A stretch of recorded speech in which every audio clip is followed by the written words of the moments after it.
진리의 깨달음이라는 제목으로 말씀 증거할 때 많은 은혜를 받으시기 바랍니다.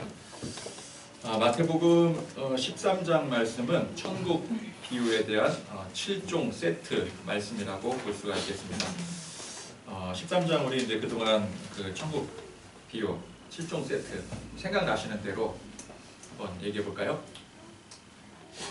그동안 배웠던 우리 천국 비유 7종 7가지인데 설마 하나도 가라지 비유 있었고요. 또 4가지 땅에 씨 뿌리는 비유가 있었고, 또 처음은 미약하나 나중엔 창대하리라 겨자씨 비유 있었고요. 또 비슷한 거 누룩, 또 밭에 감추인 보화, 같이 따라가는 3종 세트, 진주, 좋은 진주, 그리고 물고기를 모으는 그물. 7가지 맞아요? 네, 7가지 맞습니다. 자, 이 7가지의 비유가 전부 우리가 장차 거할 천국에 대한 말씀이었습니다. 천국이 어떤 곳인가? 천국은 우리의 꿈과 이상이 실현되는 것이 아닙니다. 하나님의 꿈과 이상이 실현되는 곳입니다. 그러니까 우리가 천국을 제대로 맞이하려면 어떻게 해야 돼요? 우리의 꿈과 이상으로 맞추는 게 아니라 하나님의 꿈과 이상이 바로 나의 꿈이 되고 나의 이상이 되어야 되겠죠. 그러려면 이제 하나님이 어떤 꿈을 가지고 계시는가, 하나님이 우리를 통해 어떤 일을 계획하시는가를 알아야 되는 것입니다. 우리가 예수님을 믿는다고 하는데 그냥 세상에서 잘 되고 예수 믿어서 성공하고 그러자고 이 종교의식을 갖고 또 비나이다 소원을 바라는 게 아닙니다. 그게 예수 믿는 게 아니죠. 온전한 믿음으로 하나님을 바라보고 하나님의 뜻을 잘 분별해야 되는 것입니다. 온전한 믿음이 무엇입니까? 우리의 소망이 이 땅에 있는 것이 아니라 저 하나님의 나라, 천국에 있음을 우리가 이해하고 깨닫고 받아들이고, 예수 믿는다라는 거 아니겠어요? 예수님의 십자가 보혈의 공로로 내가 구원받아 하나님의 자녀가 되었습니다. 그래서 그 주님께서 반드시 오심을 기다리며 천국을 소망하는 것, 이것이 온전한 믿음일 것입니다. 그래서 우리가 이 그리스도의 복음, 십자가의 복음을 제대로 알아야 되고요. 또 더불어 우리가 장차 거할 천국이 어떤 곳인지를 잘 알아야 되는 것입니다. 그래서 이제 오늘 말씀의 종합입니다. 예수님께서 제자들에게 이 모든 것을 깨달았느냐라고 묻고 계십니다. 이 모든 것이 무엇이라고요? 천국의 복음, 우리가 믿어야 될 온전한 믿음, 온전한 소망을 뜻하는 것이죠. 자, 이게 중요한 것입니다. 우리가 예수를 믿는데 이 모든 것을 예수님 말씀하신 것처럼 깨닫지 않고서는 예수님을 믿었다고 할 수가 없는 것입니다. 교회만 맹목적으로 열심히 다니고 충성 다하고 기도 많이 한다고 되는 것이 아니라 이 모든 것을 깨달아야 되는 거예요. 깨닫지 못하면 아무 소용이 없는 것입니다. 그러니까 이 예수님께서 이렇게 물으시니까 제자들이 뭐라고 대답해요? 그러하오이다 라고 대답을 합니다. 자, 앞서 이 7가지 각 비유에 대해서 예수님께서는 이 비유가 무슨 비유인지에 대해서 상세하게 부연 설명까지 해주셨습니다. 그렇게 상세하게 해설까지 해주시니 듣는 제자들 입장에서는 야, 이게 참 비유가 쉬운 말씀이구나, 다 이해했다 라고 생각할 수가 있습니다. 그러나 문맥이나 이 내용을 잘 이해하고 받아들였다고 이게 진짜 깨달은 게 아닙니다. 우리가 성경 공부를 열심히 해서 이를테면 창세기부터 요한계시록까지 거의 성경 말씀을 통달하다시피 그렇게 했더라도 그거를 통해서 우리가 진짜 깨달음을 얻는 게 아닙니다. 율법주의자들이 얼마나 성경을 잘 알았던 사람들이었습니까? 그런데 성경은 그렇게 잘 알았어도 정작 진리를 깨닫지 못했더라는 거예요. 그러니까 지식과 진리는 다른 겁니다. 물론 진리는 참된 지식을 바탕으로 하지만 지식을 많이 안다고 해서 그것이 진리가 되는 게 아니라는 것이죠. 자, 제자들이 지금은 다 깨달았다고 자부했습니다. 예수님께서 부연 설명까지 다 일일이 해주셨는데 그럼에도 이해하지 못하는 게 이게 똥멍충이지, 그 정도면은 이게 어린 아이라도 다 이해할 만한 내용인 거죠. 그러니까 비유로 우리가 이제 비유를 이렇게 해석을 할 때 예수님께서 왜 비유를 말씀하셨는가? 첫 번째, 이해하기 쉽도록 그 당시 누구나 들으면 이해하기 쉽도록 비유로 설명했다. 그렇게 해석하고는 하지 않습니까? 그만큼 쉬운 내용들이었더라는 거예요.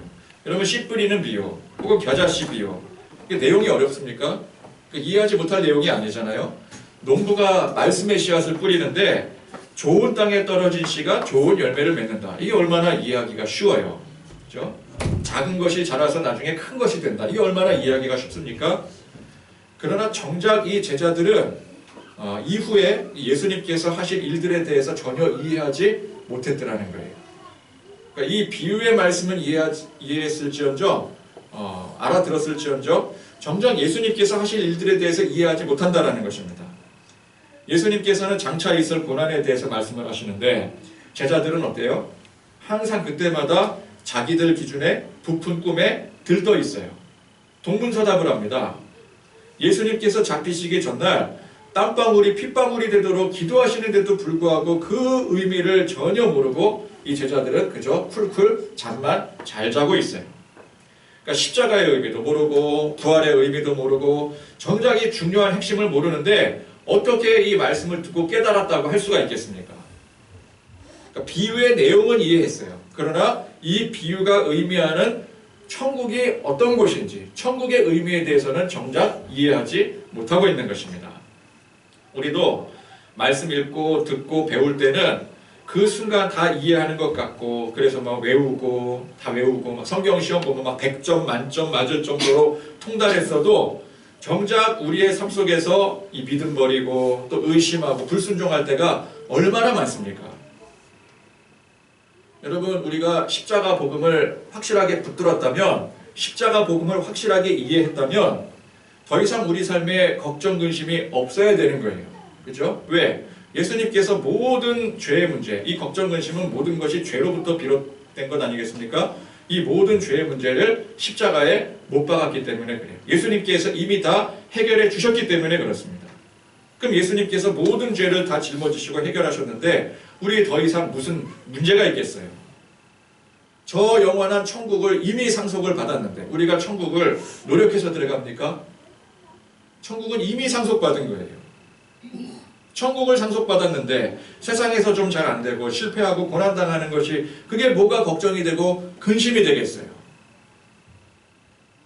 예수님께서 의심하는 제자들을 향해 뭐라 그랬어요? 믿음 없는 자들이라 그랬어요. 믿음 없는 자들. 그러니까 믿음이 없으면 의심하게 되고 걱정 근심하게 되는 거예요. 그러니까 여러분 우리가 왜 살면서 걱정 근심합니까? 문제 때문에 그럽니까?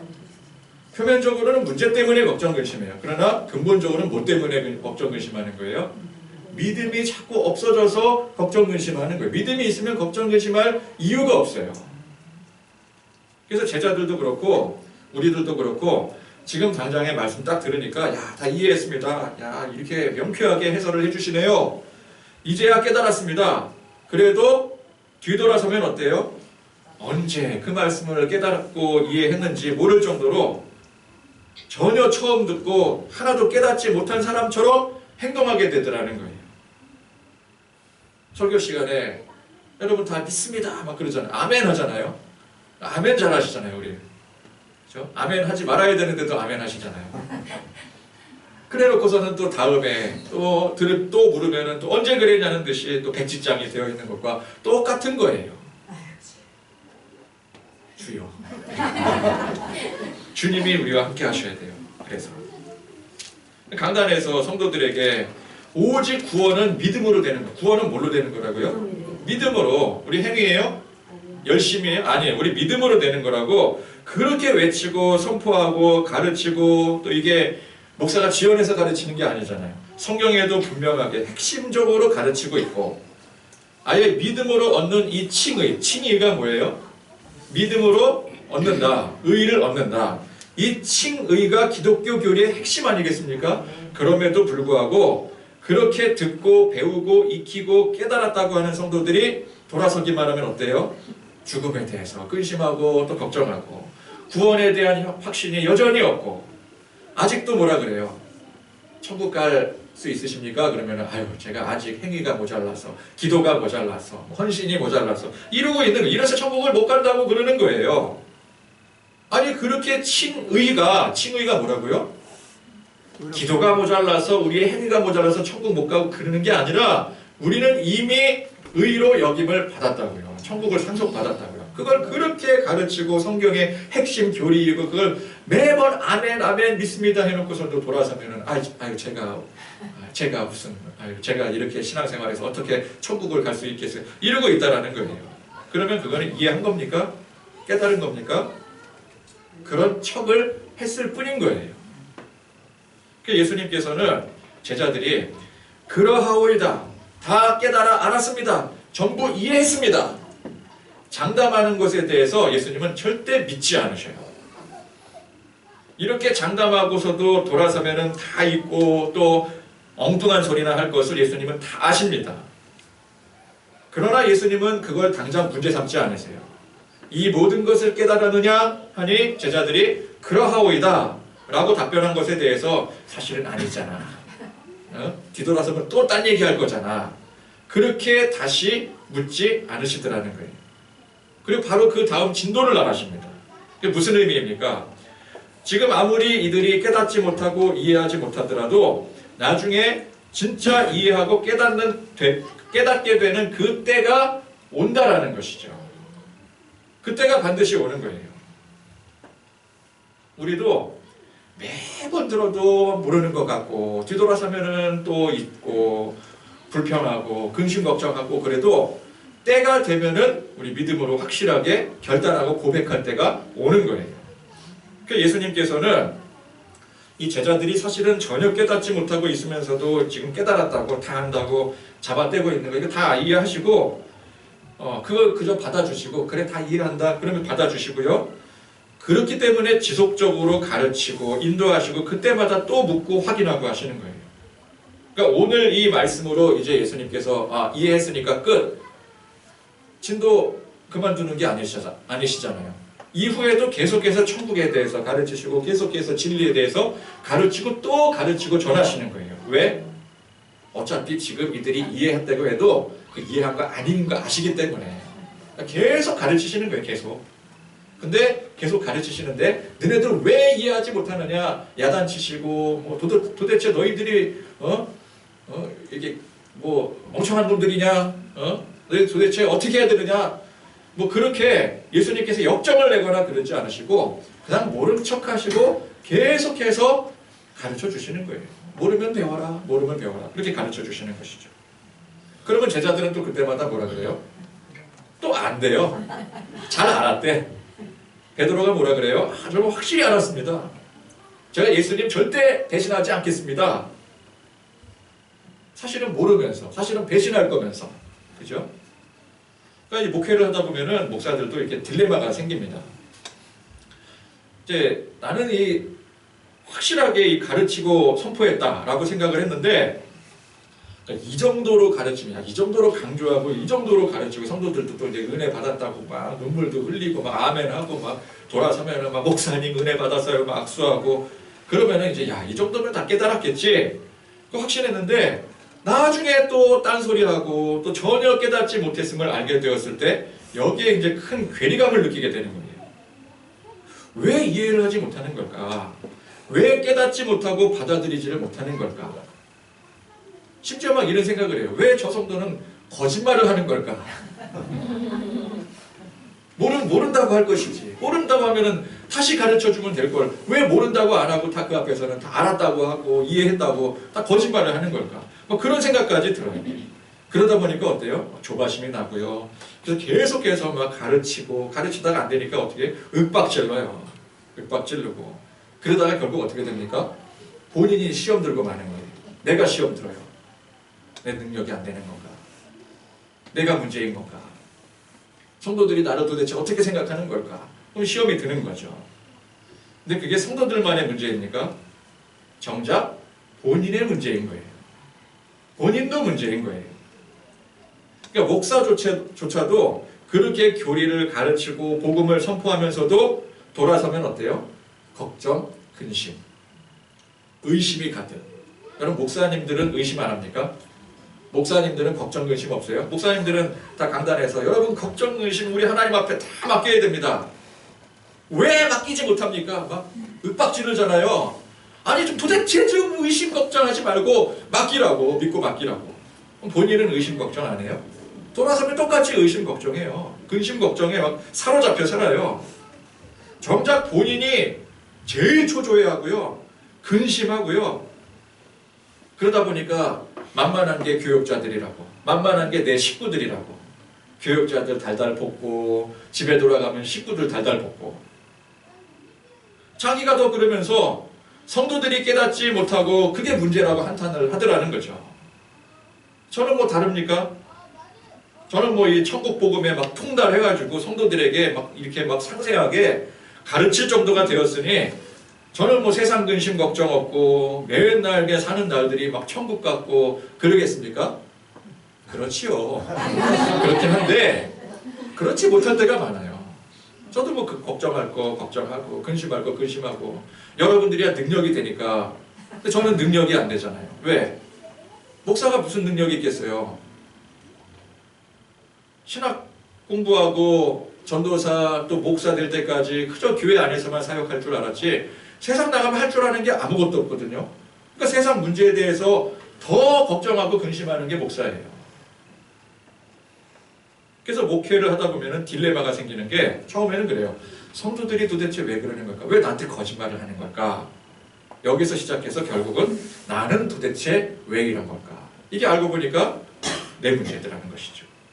그래서 우리는 모두가 아는 것 같아도 모르고, 그래서 어떻게 해요? 좌절하고 절망하는 게 아니라, 시험 드는 게 아니라, 나는 왜 그럴까? 너는 왜 그럴까? 이게 아니라, 그렇기 때문에 또 배우고 또 은혜 받고 그래야 되는 거예요. 언제까지요? 죽을 때까지. 죽을 때까지인데 알 때까지, 깨달아 알 때까지. 그때가 반드시 온다 그랬잖아요. 근데 이제 죽을 때까지도 이렇게 깨닫지 못하면은 그럼 죽으면 손해죠. 안 되죠. 그러니까 죽기 전까지 우리가 알 때까지, 깨달을 때까지 계속해서 듣고 또 반복하고 은혜 받고 그래야 되는 거예요. 예수님께서는 이 과정을 전부 다 이해하시기 때문에 제자들이 지금 모르면서도 아는 척하는 거 뻔히 아시면서도 다 이해하시고, 그래서 계속해서 반복적으로 가르치고 인도하시는 것입니다. 목회도 똑같습니다. 왜 그렇게 열심히 가르치는데도 못 알아듣고 깨닫지 못하는 게, 이게 왜 그런가? 내가 문제인가? 성도들이 문제인가? 이게 아니라 나도 그렇고 우리 모두가 아는 것 같아도, 당장은 아는 것 같아도 돌아서면 또 모르는 것이고, 그게 자연스러운 이치라는 거예요. 당장 깨달은 것 같아도 돌아서면 그게 아니라는 것을, 그거를 이해하고 받아들이고, 그렇다고 해서 이해하고 받아들인다고 해서 몰라도 돼, 이게 아니라 우리는 알아야 되는 거죠. 근데 알아야 되는데 당장 아는 것 같아도 모르는 것에 대해서 너무 막 시험 들거나 막 좌절하거나 절망하거나 그럴 필요가 없다는 것이죠. 왜? 제자들도 그랬잖아요. 제자들도 그랬는데, 성경에 수많은 사람들이 그랬는데. 그래서 예수님처럼 때가 될 때까지 전하는 사람은 그저 전하고 가르치고 선포하는 게 중요한 것입니다. 그러면 이게 다 때가 있더라고요. 때가 되면 그동안 열심히 배웠던 것이 비로소 진짜 지혜와 지식이 되어서 이게 깨달아지게 되고 온전히 받아들여지게 되는 거예요. 전혀 몰랐던 진리를 갑자기 성령 충만받아서 깨달아지는 게 아닙니다. 성령의 역사하심이 기폭제가 되어서 그동안 배우고 익힌 것들이 실체가 되는 거예요. 그러니까 여러분, 배우고 익히는 게 그만큼 중요한 거예요. 이 제자들도요, 아무것도 모르는 백지장 상태에서 마가다락방의 성령의 역사로 깨닫게 된 게 아니에요. 이 마가다락방의 성령의 역사가 기폭제가 되어서 그동안 예수님께 듣고 배웠던 것들이 살아있게 되는 거예요. 그게 드디어 진짜 지식이 되는 거예요. 그러니까 배운 게 없으면은 아무리 성령이 임해도 깨달아질 수가 없어요. 그러니까 우리는 항상 배우고 익혀야 돼요. 그 말씀 배우고 익혀야 됩니다. 그러니까 무에서 유가 창조되는 게 절대 아니라는 거예요. 근데 이게 뭐 어떤 분들은 성경은 다 덮어버리고 설교 시간에는 그렇게 졸아요. 기도원 가서도 설교 시간에 졸더라고요. 근데 막 기도하고 막 찬양하고 갈 때는 막 열심히 막 찬양하고 기도하고 막 불 받아가지고 막 밤원 터져 나오고. 나는 말씀 다 필요 없대요. 불만 받으면 된대. 성령님께서 다 알아서 가르쳐 주실 거래. 성령님께서 가르쳐 주시는데 사람들한테 뭘 배울 게 있느냐? 뭐 성경책이 뭐가 필요했느냐? 근데 그건 가짜예요. 우리는 말씀을 통해서 가르침을 받아야 되는 거예요. 그것이 성령이 기폭제가 되어서 알려주시는 거예요. 아멘. 그래서 저도 처음에는 그렇게 열심히 가르치는데도 깨닫지 못하고 그러는 것에 대해서 이게 내가 못 가르쳐서 그러는 건가? 아니면 성도들이 문제인 건가? 좌괴감도 들고 또 자존심도 상하고, 그러니까 자존심이 상하는 거잖아요. 아니 나는 그게 잘한다고 하는데 왜 못 알아듣는 거야? 그럼 내가 문제인가? 그럼 자존심이 상하는 거잖아요. 그러다가 그게 자괴감이 들고 자존심이 상한다. 그것 때문에 자존심이 상한다면 그럼 예수님께서는 어떠셨는가? 예수님께서도 제자들에게 그렇게 가르치고 인도하시는데도 불구하고 제자들이 깨닫지 못하잖아요. 그러면 나도 성도들에게 가르치는 것에 대해서 성도들이 깨닫지 못하는 것에 대해서 알아듣지 못하는 것에 대해서 자존심이 상한다면 우리 예수님은 얼마나 자존심이 상하셨을까? 근데 정작 예수님은 그런 문제로 자존심 상하지 않으셨더라는 거예요. 그래서 야 이게 자존심의 문제가 아니구나. 내가 잘하고 못하고의 문제가 아니구나. 이건 그냥 자연스러운 현상이구나. 예수님도 그러셨구나. 그렇게 이해하고 받아들여야 되는 것이죠. 근데 그게 안 돼서 자꾸만 이게 자존심이 긁히게 되면은요. 나중에는 어떻게 돼요? 내 방법이 틀렸구나. 내가 잘못하고 있구나. 근데 처음에 이제 복음의 진리를 가르쳐야지. 그랬다가 이게 막 안 통하니까 어떻게 해요? 아, 이것만 가지고는 안 되는구나. 그래서 다른 방법을 자꾸만 시도하게 되죠.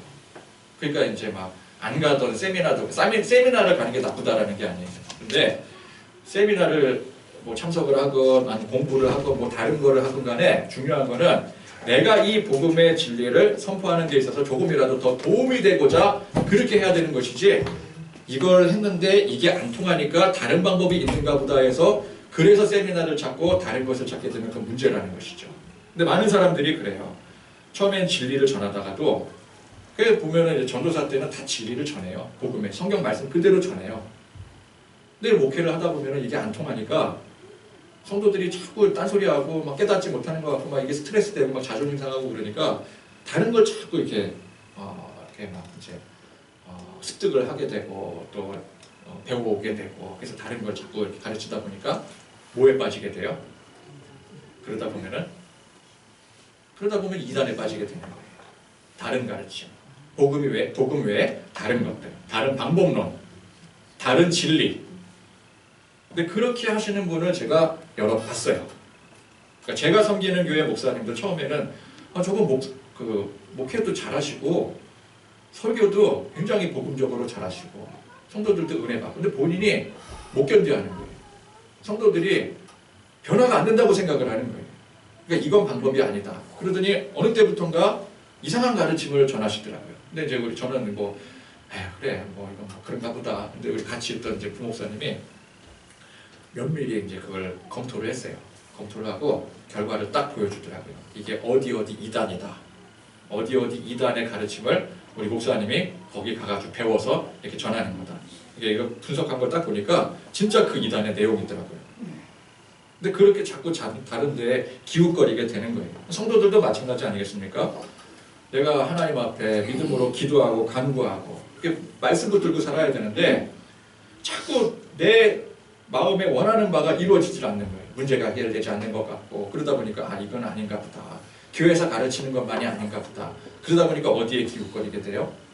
다른 데, 교회가 아닌 다른 데에 기웃거리게 되고, 그러다 보면은 이상한데, 신비주의 같은데, 신비주의는 이제 다른 걸 자꾸 이렇게 얘기를 하잖아요. 네가 안 되는 이유는 교회 안에서 말씀만 붙들고 있기 때문에 안 되는 거다. 말씀 외에 다른 걸 붙들어야 된다. 그래서 뭐 불 받아라, 뭐 받아라, 막 이러잖아요. 그죠? 기도 받아야 된다, 뭐 이러고. 그러다 보니까 다른 데로 자꾸만 기웃거리게 돼요. 이게 문제라는 거죠. 근데 이게 자존심 문제가 아니라 어떤 다른 문제가 아니라 당연한 현상이라는 거예요. 이걸 당연한 현상으로 이해하고 받아들이셔야 돼요. 저도 마찬가지고요. 그리고 때가 되면은 될 일이다. 그러니까 우리가 지금 현재 막 뭔가 이렇게 내가 막 뭐 가슴에 막 응어리진 게 막 안 풀리는 것 같아. 기도해도 안 풀리는 것 같아요. 그렇지 않습니까, 여러분? 내가 기도하는데도 뭔가가 안 풀리고 내 문제 해결해달라고 하나님 앞에 그렇게 매달리는데도 왜 문제가 해결이 되지 않는지. 근데 우리가 하나님 앞에 나가는 것은 단순히 내 문제 해결받기 위해서 혹은 내 안에 응어리를 해결하기 위해서 나가는 게 아니라는 사실을 알아야 되고요. 또 그렇게 설령 내 안에 아직 해결되지 않는 그런 문제들이 또 응어리들이 있다 할지라도 이게 당연한 현상이요. 때가 되면은 다 해결되어지고 하나님께서 역사하실 거라는 것을 우리가 믿고 받아들이셔야 되는 거예요. 그럼 예수님께서 하신 것처럼 때가 될 때까지 전하고 제자들이 한 것처럼 그때그때마다 배우고 익히고 받아들이고 그러면 되는 거예요. 그러니까 다른 것에 기웃거릴 것 없이 오직 이 복음의 진리에 매진할 수가 있게 되는 것입니다. 자, 한번 좀 팔 회전도 좀 하시고 제가 오늘 딱 아침에 일기 보면서 야 오늘 이제 난리 났다 오늘 분명히 날씨도 애매한데 에어컨은 분명히 틀 생각 없을 거고 여기 이제 초토화 분위기다. 저는 이제 그렇게 생각을 했으니까 이제 에어컨은 뭐 이미 물 건너갔으니까 오후 예배 시간에 틀도록 하고요. 더우시죠 지금? 원사님 못 보셨는데 근데 덥지도 않은데 왜 딱 피곤해 막 쪄들어 있고 졸고 그러세요? 자 기지개도 좀 피시고 몸 좀 움직이시고 진도 나가겠습니다. 자 그래서 예수님께서 이어서 말씀하시기를 그러므로 천국의 제자된 서기관마다 마치 새 것과 옛 것을 그 곳간에서 내오는 집주인과 같으니라. 자 천국의 제자된 서기관이 누구를 지칭하는 걸까요? 예수님의 제자들을 지칭하고 있는 거예요. 자 서기관의 역할이 무엇입니까? 서기관은 기록하고 가르치는 역할을 하는 사람이 서기관이에요. 그러니까 제자들이 예수님께 이 천국 복음에 대해서 배우고 이것을 깨닫게 되었을 때 이제 이 깨달은 바 이 지혜를 지식을 다른 사람들에게 똑같이 가르치고 선포하는 것 이것이 곧 천국의 제자된 서기관의 역할이라는 것입니다. 그러니까 우리가 모두 예수님의 제자들로서 받은 사명이 다른 게 아닙니다. 때가 되어서 천국 복음의 진리를 깨닫게 되었을 때 우리는 이 진리를 아직 모르는 다른 사람들에게 전하고 가르쳐야 되는 거예요. 이게 사명입니다. 그러니까 목사나 교사만 가르치는 게 아니에요. 우리는 모두가 복음의 현장에서 각자 가르치고 전할 대상들이 있습니다. 그러니까 여러분 전도가 뭡니까? 전도. 우리는 전도를 피상적으로 이해를 하고 있어요. 보통 전도 하면은 그냥 교회 데리고 나오는 거를 생각을 해요. 근데 전도를 하는 게 이 교회만 데리고 나오고 마는 게 아닙니다. 교회 데리고 나오는 것은 사실은 그렇게 중요한 일이 아니에요. 물론 교회 데리고 나오면 이 교회에서 시스템적으로 그 사람을 복음으로 가르치고 인도할 수가 있어요. 그러나 그건 시스템의 힘이고 정말 중요한 것은 그 사람에게 복음의 진리를 가르치고 전해야 되는 거예요. 그건 교회 시스템의 힘을 빌어 할 수도 있지만 우선은 가장 가까운 내가 해야 될 일입니다. 물론 가르친다고 해서 다 그 자리에서 깨닫지 못합니다. 뭐 우리가 여태 그러고 살지 않았겠습니까? 수십 년을 교회를 다녔어도 여전히 깨닫지 못하고 방황하는 게 나의 연약함인데 하물며 이제 막 전도해서 교회에 데려다 앉혀놓고 설교 한번 들었다고 그 사람이 변하겠습니까? 예수님께서 그러하셨듯이 이 사명은 지속성을 가지고 꾸준히 해야 되는 거예요. 그러니까 한번 데리고 오고 야 이제 교회 한번 데리고 왔으니까 이제 알아서 하겠지, 알아서 되겠지, 이제 목사님이 알아서 하겠지. 어떤 분들 그러더라고요. 제가 전도는 확실하게 해올 테니까 나머지 목사님 알아서 하세요. 근데 이건 전도가 아니에요. 그래서 천국의 제자된 서기관마다 즉 예수님의 제자들이 그 역할을 하고 또 우리가 그 역할을 이어받아서 천국의 제자된 서기관이 될 때에 이것이 마치 새 것과 옛 것을 그 곳간에서 내오는 집주인 같다고 했어요. 자, 이 새 것이건 옛 것이건 이게 복음의 진리를 말씀하고 있는 것인데 문맥상 지금 복음의 진리를 말씀하고 있는 거거든요. 그럼 옛 것이라는 것은 무엇이겠습니까? 전부터 알고 있었던 진리. 새 것은 전에는 알려지지 않고 깨닫지 못했던 것이 알려지고 깨우쳐지게 된 진리를 말씀하고 있는 거예요. 즉 직접적으로 해석하면 뭐가 되겠습니까? 구약과 신약의 말씀이겠죠.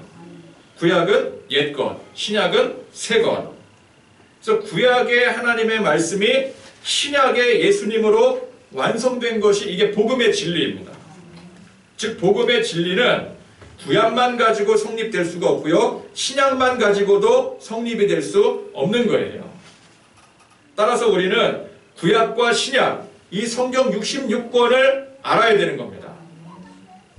그래서 성경 핵심 교리가 창세기부터 시작해서 요한계시록에 이르기까지 하나님의 창조에서부터 인간의 타락, 그로 인한 하나님의 약속의 성취가 뭐예요? 예수 그리스도의 십자가. 이 구속사적인 이해와 깨달음이 곧 진리의 복음이 되는 거예요. 그래서 우리가 성경을 알아야 되는 거예요. 그러니까 쉽게 말해서 무슨 뜻입니까? 이 복음의 진리라고 하는 것이 우리가 예수 잘 믿어서 교회 열심히 나와서 복 받아서 세상에서 성공하고 부자 되고 문제 해결받는 게 이게 아니라는 거예요. 어떤 사람이 열심히 막 신앙생활하고 막 말씀도 막 듣고 기도도 열심히 해서 막 계시도 받고 그래서 드디어 복음의 진리를 깨달았대요. 내가 드디어 복음의 진리를 깨달았다. 그러고서 이제 나는 이제 이 교회에 있을 사람이 아니다. 그리고 나가서 이제 기도원 세우겠죠. 근데 그 사람이 깨달았다는 진리가 얘기하는 거 들어보니까 내가 하나님을 금식하고 부르짖어 기도하는 가운데 드디어 만나서 직통계시 받았다. 그래서 내가 하는 말마다 하나님께서 다 축복을 해주신다. 내가 하나님의 이름으로 기도하면 다 해결되고 모든 병이 다 물러가게 되고 나를 통해서 기도를 받아야 병도 고침받고 나를 통해서 기도를 받으면 기도받는 사람들도 다 해결되고 성공하고 그런 하나님의 함께하심의 비밀을 내가 깨닫게 되었다. 그 능력을 내가 받게 되었다. 여러분 그런 사람들이 얼마나 많습니까? 그렇죠? 근데 그런 사람들은 교회 안에 있지 못해요. 왜? 내가 이미 능력을 초월했다고 생각하기 때문에. 네, 목사님에게는 미안한 말이지만요. 저는 이미 목사님을 능가했습니다. 그리고 이제 나가는 거예요. 독립하는 거죠. 근데 이제 신학 이런 걸 개통을 하는 게 아니고 기도원 세우는 거예요. 근데 그게 사실은 과장된 자의식입니다. 자의식의 과장이 이게 심해진 사람이 교주가 되는 거예요. 교주는 어떤 사람이에요? 자의식이 굉장히 심각해진 사람이 교주가 되는 거죠. 그러니까 이게 자의식이에요. 이게 능력이고 뭐가 아무것도 아니에요. 여기에는 구약과 신약의 진리가 없어요. 성경 66권을 관통하는 예수 그리스도의 십자가 증표가 없다고요. 그냥 내 경험이에요. 내 느낌이에요. 내 열심이에요. 열심히 하다 보면은 내 안에 어떤 느낌이 막 생겨나게 돼요. 그거는요, 기독교뿐만 아니라 어떤 일을 하더라도 내가 뭔가를 집중해서 몰두를 하게 되면 거기서 뭔가가 꿈틀거리고 샘솟아 나게 돼요. 근데 그거를 내가 이제 기도를 했으니까, 내가 하나님 앞에 간구를 했으니까 그걸 하나님 앞에 받은 능력이라고 착각을 하게 되는 거예요. 근데 사람은 착각의 동물이거든요. 이 착각이요, 굉장해요, 이게.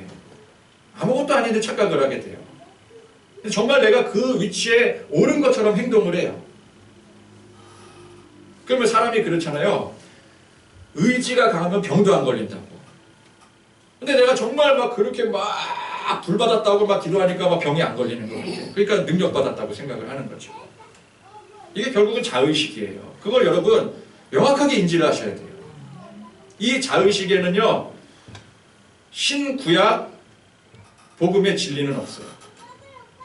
그러니까 우리는 이걸 분별하셔야 돼요. 누군가가 이렇게 막 능력 받았습니다. 나한테 기도 받으면 다 돼요. 그런데 그 안에 복음의 진리가 없어요. 그건 그 가짜예요.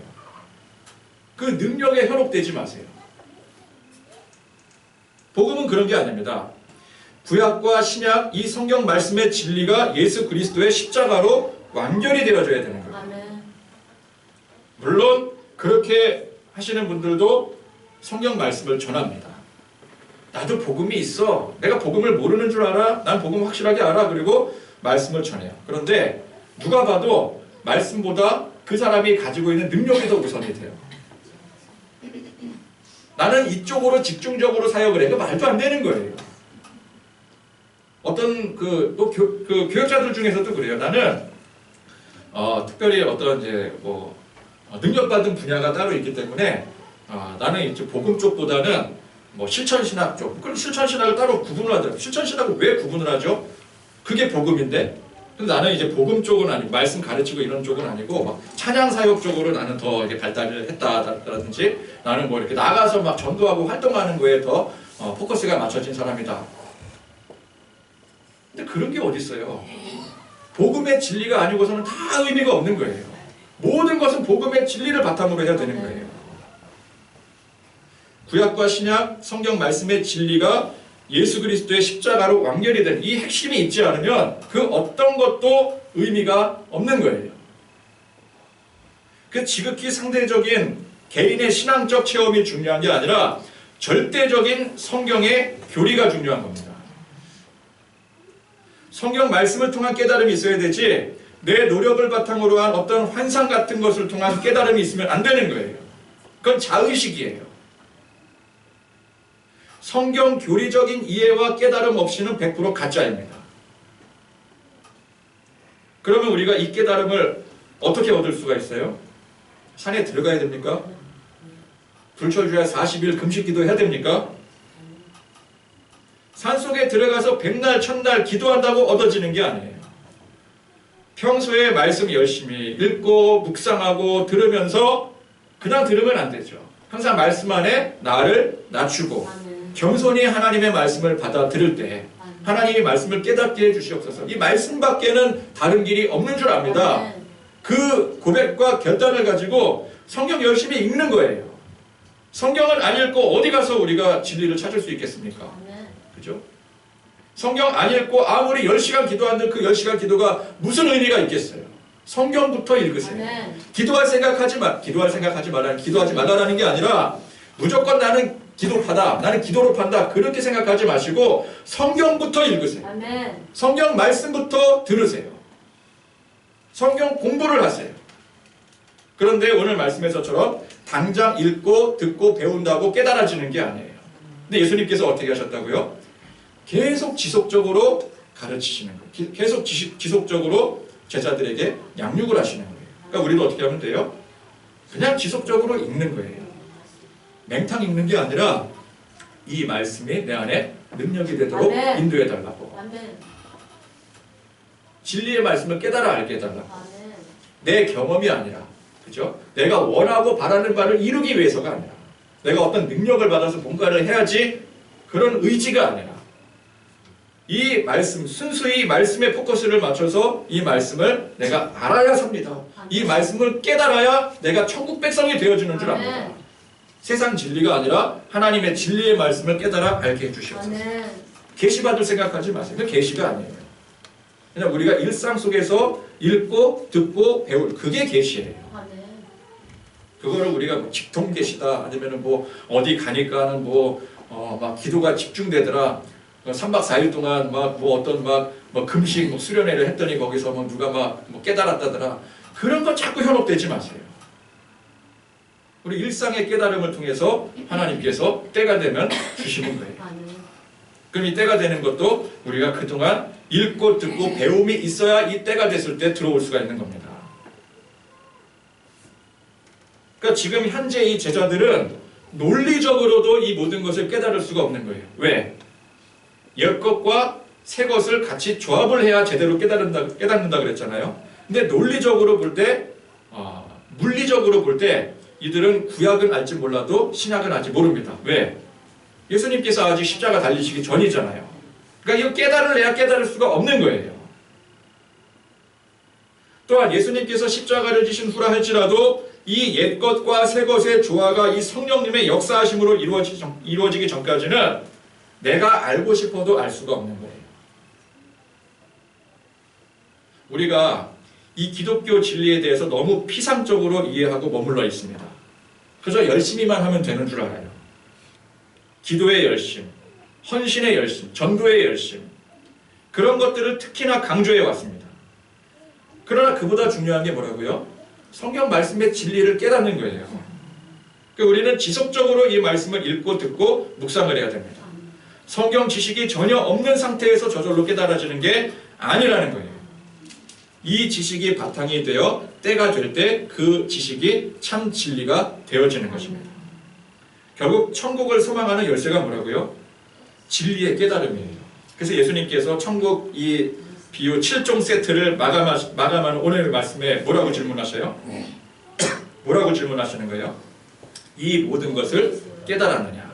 그러니까 이걸 깨달아야 천국을 아는 거예요. 당장은 부족하더라도 우리가 이 말씀의 진리를, 천국 비밀을 깨달아 알기 위해서 다른 데서 찾지 마시고 성경 말씀을 통해서 늘 항상 묵상하고 듣고 배우는 이 말씀을 통해서 배우고 익히고 때가 되어 이 천국의 비밀을, 말씀의 진리를 알고 고백할 수 있는 그런 저와 여러분들이 되실 수 있기를 간절히 축원드립니다.